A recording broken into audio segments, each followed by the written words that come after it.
Hello বন্ধুরা, এখন আমি রক্তকোষ 2 এর নতুন গান ও বাবুর মা এই গানটা রিয়াকশন দেবো। গানটি গেয়েছে হলো সুরজিৎ চ্যাটার্জি এবং ইমন চক্রবর্তী, এবং লিখেছে সুর দিয়েছে হলো সুরজিৎ চ্যাটার্জি। তো কেমন হলো দেখুন, এই কোলাবোরেশন আগে যখনই এসেছে উইন্ডোজের থেকে তখন সেটা পরবারই সেলিব্রেট হয়েছে, প্রত্যেকটা গান কিন্তু হিট হয়েছে। এই গানটাও কিন্তু খুব একটা মিষ্টি ধরনের গান, মানে আমাদের প্রেসিডেন্ট সে তার শ্বশুর বাড়ি যাচ্ছে কিন্তু বহু বছর পর, কারণ বিয়ের পরে আর তার সেরকমভাবে যাওয়া হয়নি, প্রায় 75 বছর তার বয়স, এবং সেই সময় যখন সে তার শ্বশুরবাড়ি যাচ্ছে বাংলাদেশে, এবং তাকে অবশ্যই সেখানকার প্রাইম মিনিস্টার, এখানে রোলটা প্লে করছে হলো আমাদের সীমা বিশ্বাস। মানে কার রোল প্লে করছে আলাদা করে বলার দরকার নেই, শেখ হাসিনাই। এবং সেখানে কাইন্ড অফ সেখানে সেই ক্যারেক্টারটাই ওখানে ইন্সপিরেশন নেওয়া। সে তাকে আপ্যায়ন করে নিয়ে যাচ্ছে তার শ্বশুরবাড়িতে, এবং সেই জামাইকে আপ্যায়ন করা হচ্ছে একটা গানের মাধ্যম দিয়ে, এবং সেই গানটার মধ্যে দিয়ে কিন্তু এই গানটা ফুটে উঠছে, এই মানে এই গানটা সেই ভাবনাগুলো কিন্তু ফুটিয়ে তুলছে। তো উইন্ডোজ দেখুন, উইন্ডোজের যখন রক্তবীজ যা আসলো সেখানে যেরকমভাবে সব চর্চায় উঠে গেল, বিশেষ করে মিমি চক্রবর্তীর বিঘ্নি সুর যেটা ছিল সেটা তো সেইভাবে হারে গেল। এটা কিন্তু উইন্ডোজ তার নিজস্ব জোনারে মধ্যে আবার ফিরে আসলো, কারণ উইন্ডোজ জানে আমার অডিয়েন্স কারা।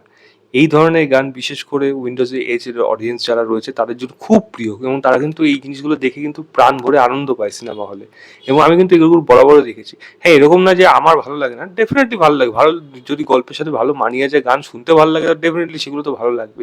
সেরকমই কিন্তু এই গানটা হতে চলে, যারা মিষ্টি গান, বিট্টু চ্যাটার্জি সেখানে যাচ্ছে, সেখানে বাকি যারা যারা রয়েছে দেখা যাচ্ছে, এবং সেই লোকেশন ওয়াইজ সেগুলো কিন্তু প্রত্যেকটা বেশ মানানসই হয়ে উঠেছে। এবং গানের সুর এবং গানের কথা সেগুলো কিন্তু বেশ ভালো, খুব খুব একটা একটা কিউট গান হয়েছে এই গানটা, এবং শুনতেও খুব ভালো লাগছে, এত সুন্দরভাবে তারা গেয়েছে। মানে সুরজিৎ এবং ইমন, তাদের তাদের যখনই গান আসে সেগুলো বেশ ভালো হয়ে যায়, মজাদার হয়ে যায়।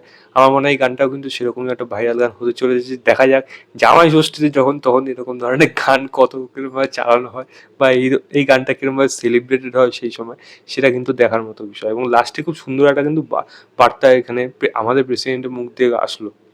রবি চ্যাটার্জিরা জিজ্ঞেস করলো যে দুই বাংলার মধ্যে আপনি কোন বাংলাকে বেশি ভালোবাসেন, বা কোন বাংলায় এগিয়ে, বা কোন বাংলা ভালো। তখন যে বিক্টর চ্যাটার্জি উত্তরটা, মানে রবীন্দ্রনাথ এবং কাজী নজরুলকে নিয়ে খুব সুন্দর একটা জায়গা কিন্তু এই গানের শেষটা কিন্তু শেষ করা হয়েছে, যেটা কিন্তু প্রীতি বন্ধন এবং মানুষের মধ্যে মানবিকতা, মানসিকতা এগুলো কিন্তু উঠে আসে, বা মানুষকে শিক্ষার দিকে নিয়ে যেতে বাধ্য করে।